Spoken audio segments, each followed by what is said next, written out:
Wah, tumben nih. Kok Kang Legend pakai kopiah ya? Pasti ini akan berceramah gitu ya, atau akan menyampaikan ilmu agama.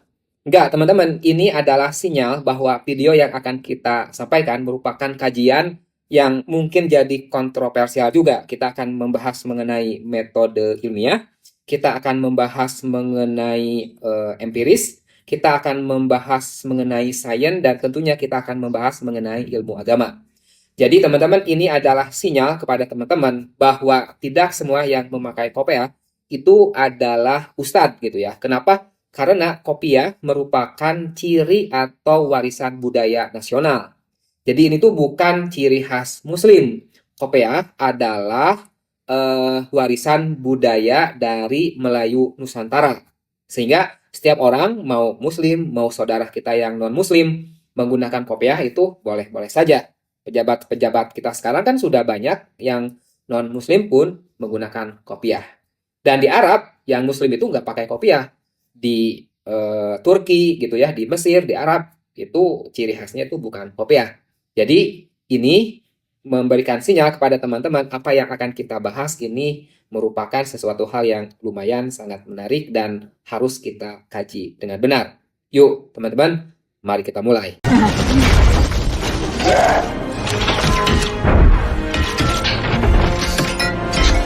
All right, everybody, stand down.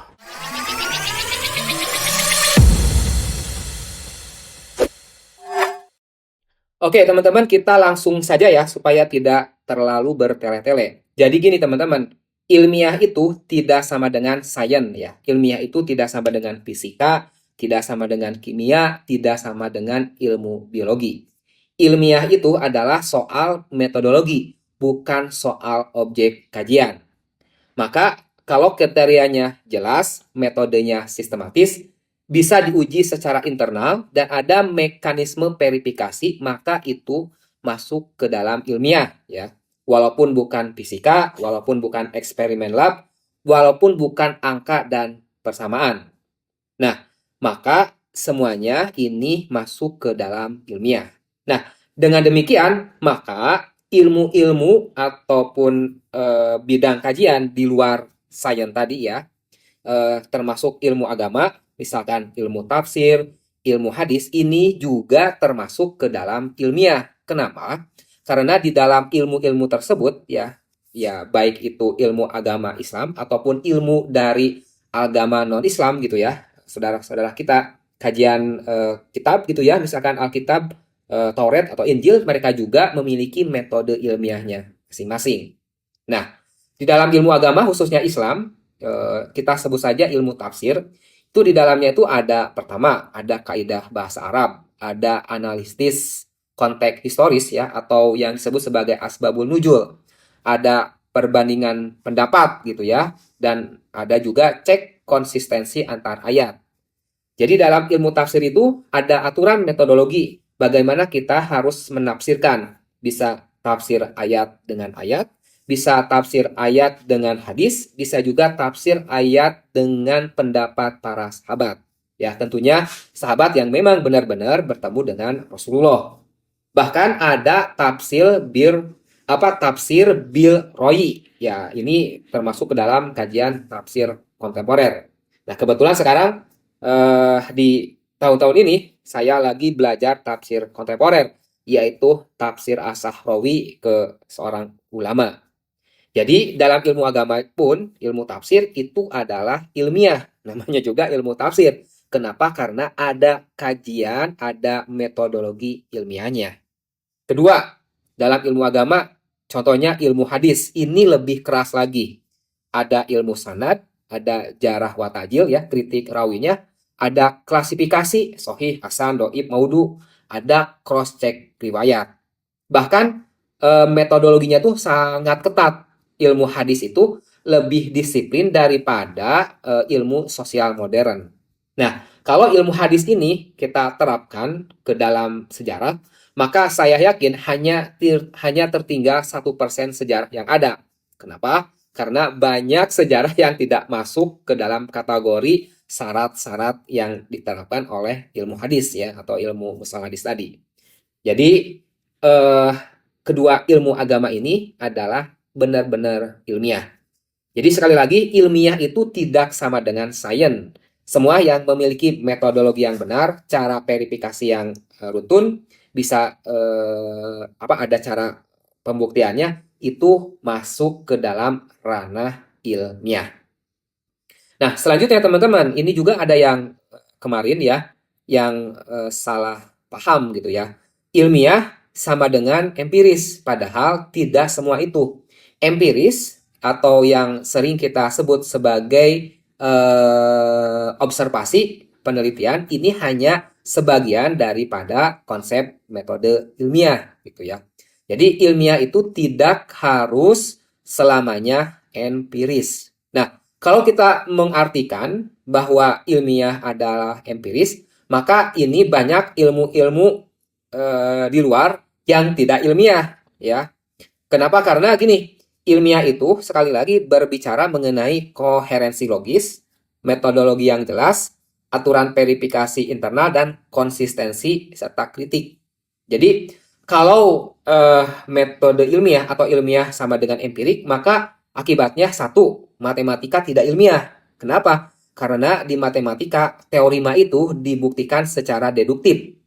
Tidak ada eksperimen angka, namun kita ketahui bahwa matematika adalah ilmu yang paling presisi daripada ilmu-ilmu lainnya.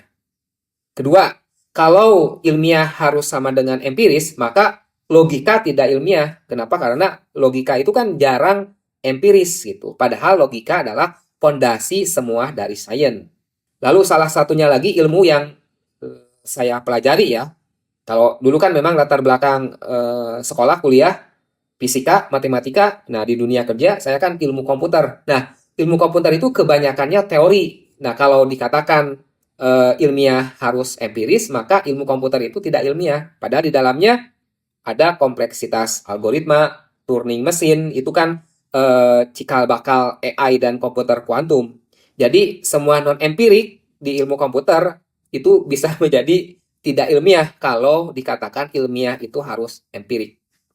Selanjutnya, sejarah dan filologi tidak ilmiah. Kenapa? Padahal ada kritik sumber, ada verifikasi dokumen, ada metodologi ketat. Karena sejarah kadang tidak empiris. Jadi teman-teman, ini merupakan kesalahan fatal ketika orang mengatakan bahwa metode ilmiah itu harus merupakan sains. Padahal ilmiah tidak sama dengan sains. Bukan fisika, bukan matematika, bukan biologi. Ilmiah juga termasuk di dalamnya ilmu-ilmu agama. Ilmiah tidak selamanya harus empiris. Ada hal-hal di mana ilmiah itu tidak dihasilkan dari empiris. Nah, teman-teman, itu juga yang saya kemarin kaji lewat video yang berjudul Isra Miraj, yang saya kaji secara ilmiah, baik itu pendekatannya ilmu agama ataupun pendekatannya sains. Memang baru video pertama, dan mungkin karena baru sebagian, ada yang masih merasa, wah ini cocok logi gitu ya. Walaupun ada beberapa buktinya. Nah, nanti di video kedua kita akan jelaskan, lanjutkan video keduanya, kita akan tahu mana yang cocok logi, mana yang sebenarnya proses tadabur atau memang masuk ke dalam kajian ilmiah. Mungkin teman-teman sekian ya, sekali lagi mudah-mudahan ini menjadikan masukan kepada teman-teman bahwa kita itu dalam mengkaji harus benar-benar benar dasar pemikirannya sehingga tidak salah berpendapat. Sekian teman-teman, terima kasih atas waktunya. Sampai bertemu lagi di video selanjutnya. Dan video selanjutnya kita akan mencoba pertama menjelaskan antara cocok lagi dan integrasi serta versus tadabur gitu ya. Jadi kita akan kaji batasan-batasan mana yang ini bisa masuk ke dalam cocok logi dan bisa masuk ke dalam bukan cocok logi ya, atau dalam istilah agama sebagai tadabur. Nah, kita juga nanti akan menyelesaikan video kedua kita mengenai Isra Miraj, dan yang paling menarik nanti akan saya kaji karena ini memang berurutan.